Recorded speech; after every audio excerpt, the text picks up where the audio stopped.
Hello, എല്ലാവർക്കും സുഖമാണെന്ന് വിചാരിക്കുന്നു. ഞാൻ ഹൃദ്യ. ഇന്ന് നമ്മൾ പേപ്പർ ബാഗ് യൂസ് ചെയ്തിട്ട് ഒരു മിനി വിൻറ്റേജ് ജേർണൽ ഉണ്ടാക്കാൻ പോവുകയാണ്. സോ വീഡിയോയിലേക്ക് കിടക്കുന്നതിന് മുന്നേ ചാനൽ ആദ്യമായിട്ടാണ് കാണുന്നതെന്നുണ്ടെങ്കിൽ ചാനലിൽ കയറി നോക്കുക, വീഡിയോസ് കാണുക, ഇഷ്ടപ്പെടുകയാണെന്നുണ്ടെങ്കിൽ ലൈക്ക് ചെയ്യുക, ഷെയർ ചെയ്യുക, സബ്സ്ക്രൈബ് ചെയ്യുക, തൊട്ടടുത്തുള്ള ബെൽ ബട്ടണും അമർത്തുക. സോ ഞാനിവിടെ ഷോപ്സിൽ നിന്നൊക്കെ കിട്ടുന്ന ബ്രൗൺ പേപ്പർ ബാഗാണ് യൂസ് ചെയ്തിട്ടുള്ളത്. പേപ്പർ ബാഗിൻ്റെ ഒരു സൈഡിൽ അവർ ഗമ്മ് വെച്ചിട്ട് ഒട്ടിച്ചിട്ടുണ്ടായിരിക്കും. അപ്പോൾ ആ ഒരു പോർഷൻ വലിയ വേസ്റ്റ് വരാത്ത രീതിയിൽ നമ്മളൊന്ന് ടിയർ ചെയ്തെടുത്താൽ, കീറി മുറിച്ചെടുത്താൽ നമുക്കൊരു റെക്റ്റാങ്കിൾ ഷേപ്പിലുള്ള ഒരു വലിയ ഷീറ്റ് കിട്ടും.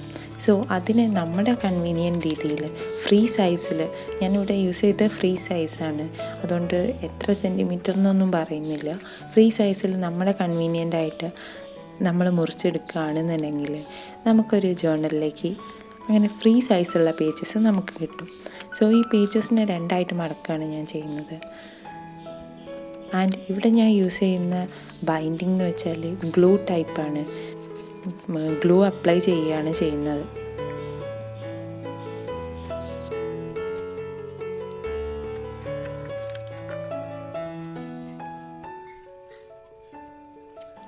പിന്നെ ഞാൻ ബുക്കിൻ്റെ കവറിന് ആവശ്യമായിട്ട് 2 കാർഡ്ബോർഡ് ഷീറ്റ്സ് എടുത്തിട്ടുണ്ട്. ആൻഡ് അതിൻ്റെ മിഡിലായിട്ട് ഒരു കുഞ്ഞ് കാർഡ്ബോർഡ് ഷീറ്റ് എടുത്തിട്ടുണ്ട്. നമുക്ക് ആദ്യം ചെയ്യേണ്ടത് പേപ്പേഴ്സിനെ ബൈൻഡ് ചെയ്യുക എന്നുള്ളതാണ്. അതിന് വേണ്ടിയിട്ട് ഇതുപോലെ ഒരു ക്ലിപ്പ് എടുത്തിട്ട് പേപ്പേഴ്സൊക്കെ കറക്റ്റ് രീതിയിലാണെന്ന് ഉറപ്പ് വരുത്തിയ ശേഷം ഒരു റെക്കോർഡ് ബുക്കിൻ്റെയോ ഒരു ഹാർഡായിട്ടുള്ള ചട്ടുള്ള ബുക്കിൻ്റെയോ ഇടയിൽ വെച്ചിട്ട് ഞാൻ ഗം അപ്ലൈ ചെയ്യുകയാണ് ചെയ്യുന്നത്. ബുക്ക് ബൈൻഡ് ചെയ്യാൻ ഡിഫറെൻറ്റ് ടൈപ്സ് ഓഫ് ബൈൻഡിങ് ഉണ്ട്. ഇവിടെ ഞാൻ യൂസ് ചെയ്യുന്നത് ഗ്ലൂ ബൈൻഡിങ് ആണ്. പിന്നെ ത്രെഡ് ടൈപ്പ് ബൈൻഡിങ് ഉണ്ട്, നോട്ട് ഇട്ടിട്ടുള്ള ബൈൻഡിങ് ഉണ്ട്, ആൻഡ് ഹോൾ വെച്ചിട്ടുള്ള ബൈൻഡിങ്ങും ഉണ്ട്. സോ ഇവിടെ ബുക്ക് കവർ മൊത്തമായിട്ട് കവർ ചെയ്യുന്നതുകൊണ്ട് നമുക്ക് ഗ്ലൂ ടൈപ്പ് ബൈൻഡിങ് മതി. സോ ഒരു ഗ്ലൂ അപ്ലൈ ചെയ്തിട്ട് 2 ഹാർഡായിട്ടുള്ള ബുക്സ് അതിൻ്റെ മേലെ വെക്കുക, ആ റെക്കോർഡിൻ്റെ മേലെ. അപ്പോൾ കറക്റ്റായിട്ട് നിന്നോളും, കറക്റ്റായിട്ട് ഗമ്മ് ആയിക്കോളും. അതിന് ശേഷം നമ്മൾ നമ്മുടെ ചാർട്ട് പേപ്പർ യൂസ് ചെയ്തിട്ട് കവർ ഉണ്ടാക്കാൻ പോവുകയാണ്. സോ ചാർട്ട് പേപ്പറിനെ കവർ ചെയ്യാൻ വേണ്ടിയിട്ട് ഒരു ക്ലോത്ത്, ഞാനിവിടെ ജീൻസാണ് എടുക്കുന്നത്. ഞാൻ എടുത്ത ജീൻസിന് അധികം ലെങ്ത്തില്ല, ഞാൻ കാലിൻ്റെ പോർഷനാണ് എടുത്തിട്ടുള്ളത്, ലെഗിൻ്റെ പോർഷനാണ് എടുത്തിട്ടുള്ളത്. എനിക്കത്ര ക്ലോത്ത് കിട്ടിയില്ല, അതുകൊണ്ട് ഞാൻ ഗം അപ്ലൈ ചെയ്തിട്ടാണ് ക്ലോത്ത് കവർ ചെയ്യാൻ വിചാരിച്ചത്. പക്ഷേ അതുപോലെ സാധിച്ചില്ല. സോ ഞാൻ ത്രെഡ് യൂസ് ചെയ്തിട്ട് ഒന്ന് സ്റ്റിച്ച് ചെയ്തെടുക്കുന്നുണ്ട്. സോ നിങ്ങളെപ്പോഴും ചൂസ് ചെയ്യുന്ന സമയത്ത് കുറച്ചും കൂടെ വലിയ ക്ലോത്ത് ചൂസ് ചെയ്യുക, അല്ലെങ്കിൽ ഇതുപോലെ സ്റ്റിച്ച് ചെയ്തെടുത്താലും മതി.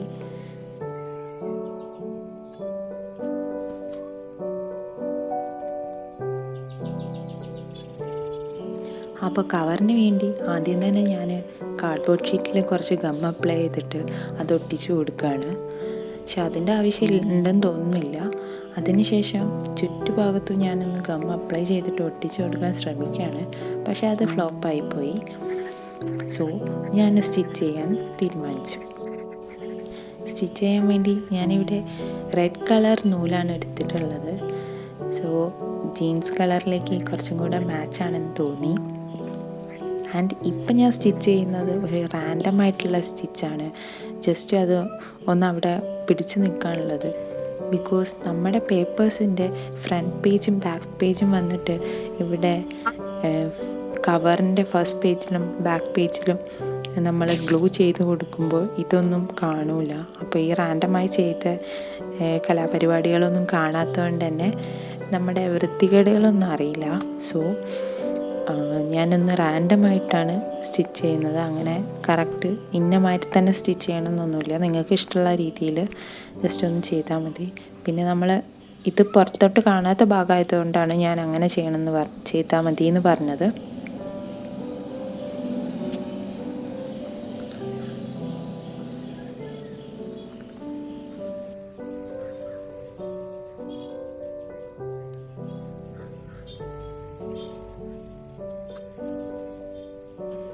സോ സ്റ്റിച്ചിങ് ഒക്കെ തകൃതിയിൽ നടന്നു. ഈ ജീൻസിൻ്റെ ക്ലോത്ത് ആയതുകൊണ്ട് കുറച്ച് ഹാർഡായിരുന്നു സ്റ്റിച്ച് ചെയ്യാൻ. അതുമാത്രമേ ഒരു പ്രശ്നമുള്ളായിരുന്നു.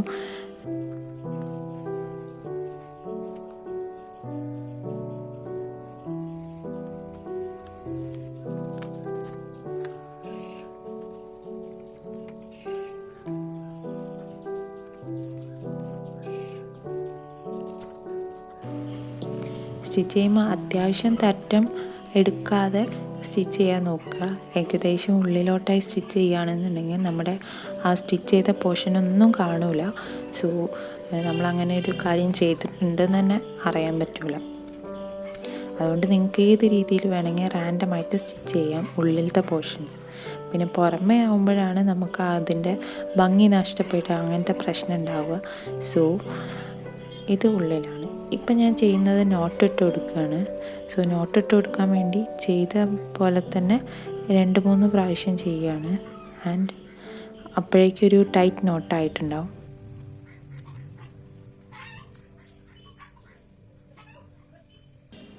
അപ്പോൾ ഏകദേശം നമ്മുടെ കവർ റെഡിയായി. ഇനി നമുക്ക് അതിനൊന്ന് ഡെക്കറേറ്റ് ചെയ്ത് കൊടുക്കാൻ വേണ്ടിയിട്ട് ഒരു ബട്ടൺ വെച്ചിട്ട് ഫ്രണ്ട് പോർഷൻ ഒന്ന് സ്റ്റിച്ച് ചെയ്തെടുക്കുക. അതിന് വേണ്ടിയിട്ട് നോട്ടിട്ടിട്ട് ബട്ടൻ്റെ ഉള്ളിൽ കൂടെയാണ് ഞാൻ ചെയ്യുന്നത്. ഇത് വേണമെങ്കിൽ ക്ലോത്ത് നമ്മൾ ഫസ്റ്റ് തന്നെ കാർഡ്ബോർഡിലേക്ക് സ്റ്റിച്ച് ചെയ്യുന്നതിന് മുമ്പ് ചെയ്യാം. പക്ഷേ അപ്പം കറക്റ്റായിട്ടുള്ള സ്പേസ് കിട്ടില്ല. ഇങ്ങനെ ചെയ്താലും മതി. നോട്ട് ബട്ടണിലിട്ട് കൊടുത്തതിന് ശേഷം ഈ 2 ക്ലോത്തിൻ്റെ ഇടയിലൂടെ നമ്മൾ എടുക്കുകയാണ് ചെയ്യുന്നത്. സോ ബട്ടൺ കറക്റ്റായി വന്നു. 2-3 പ്രാവശ്യം ഇതേ രീതിയിൽ ചെയ്ത് നല്ല ടൈറ്റാക്കി കൊടുത്താൽ ബട്ടൺ റെഡിയായി. അപ്പോൾ നമുക്ക് ലോക്ക് ചെയ്യാനുള്ള ഒരു സിസ്റ്റം ഉണ്ടാക്കാൻ പറ്റും. നമ്മളെ നോട്ട്ബുക്ക് ക്ലോസ് ചെയ്ത് വെക്കാൻ വേണ്ടിയിട്ടും കുറച്ച് ഭംഗി കൂട്ടാനും വേണ്ടിയിട്ടാണ് ബട്ടൺ ഞാൻ ഇവിടെ യൂസ് ചെയ്തത്.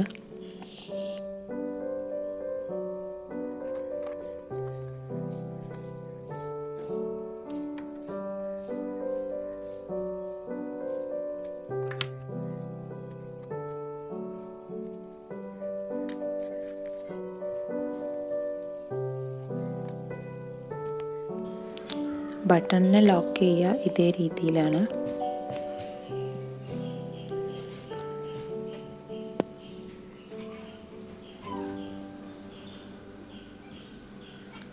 റൗണ്ട് ഇട്ട് കൊടുത്ത ശേഷം ഉള്ളിലൂടെ നോട്ട് എടുക്കുകയാണ് ചെയ്യുന്നത്. എന്നിട്ടൊന്ന് വലിച്ചു കൊടുത്താൽ തന്നെ അവിടെ ഹാർഡായിട്ട് നിന്നോളൂ. അങ്ങനെ ഏകദേശം കംപ്ലീറ്റ് ആയി. ഇനി നമുക്ക് ലോക്ക് ചെയ്ത് കൊടുക്കാനുള്ള ലോക്കാണ് ഉണ്ടാക്കുന്നത്. അതിന് വേണ്ടിയിട്ട് ഞാൻ ഇതേ ത്രെഡ് തന്നെയാണ് യൂസ് ചെയ്യുന്നത്. ത്രെഡ് കുറച്ച് ബൾക്കായിട്ട് എടുത്തിട്ട് ഇതുപോലെ സ്റ്റിച്ച് ചെയ്ത് കൊടുക്കുകയാണ് ചെയ്യുന്നത്. ആൻഡ് ഇത് ഓക്കെ ആണോ എന്നുള്ളത് നമ്മൾ ഇതേപോലെ ഒന്ന് നോക്കണം. അതിനുശേഷം കംപ്ലീറ്റ് ആയിട്ട് അവിടെ നിന്ന് വിട്ടു പോരാത്ത രീതിയിൽ സ്റ്റിച്ച് ചെയ്ത് കൊടുക്കുക. തലങ്ങും വിലങ്ങും ഒക്കെ സ്റ്റിച്ച് ചെയ്താൽ അവിടെ ഓക്കെ ആയി നിന്നോളും. ഞാൻ നേരത്തെ പറഞ്ഞ പോലെ ഇതൊക്കെ ആ ഉൾപോർഷനിലാണ് വരുന്നത്. സോ ഇവിടെയൊക്കെ പേപ്പർ വരാനുള്ളതാണ്. അങ്ങനെ കംപ്ലീറ്റ് ആയിട്ടുണ്ട്. ഇനി നമ്മൾ ബൈൻഡ് ചെയ്ത് വെച്ച പേപ്പർ ഒന്നും കൂടെ ഗമ്മ് യൂസ് ചെയ്തിട്ട് ഗ്ലൂ ചെയ്തിട്ട് നമ്മൾ ഇതിലേക്ക് ഒട്ടിച്ചു കൊടുക്കുകയാണ് ചെയ്യുന്നത്. അതിനുശേഷം ഞാൻ നേരത്തെ പറഞ്ഞ പോലെ ഫ്രണ്ടിലുള്ള ബാക്കിലുള്ളയും പേജസ് ഗ്ലൂ ചെയ്ത് ഒട്ടിച്ചു കൊടുക്കുകയാണ് ചെയ്യുന്നത്. അപ്പോൾ നമുക്കൊരു നീറ്റ്നെസ് ഫീൽ ചെയ്യും.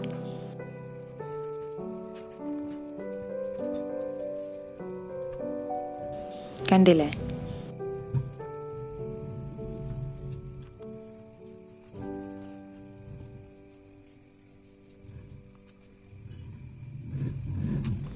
Okay, ready.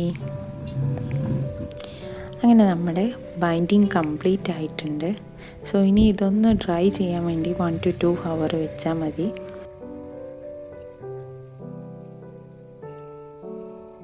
അങ്ങനെ നമ്മുടെ പേപ്പർ ബാഗ് യൂസ് ചെയ്തിട്ട് നമ്മളൊരു മിനി വിൻറ്റേജ് ജേർണൽ ഉണ്ടാക്കി.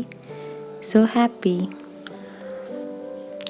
സോ ഇഷ്ടപ്പെടുകയാണെന്നുണ്ടെങ്കിൽ ലൈക്ക് ചെയ്യുക, ചാനൽ സബ്സ്ക്രൈബ് ചെയ്യുക. വീണ്ടും കാണാം. Okay, see U.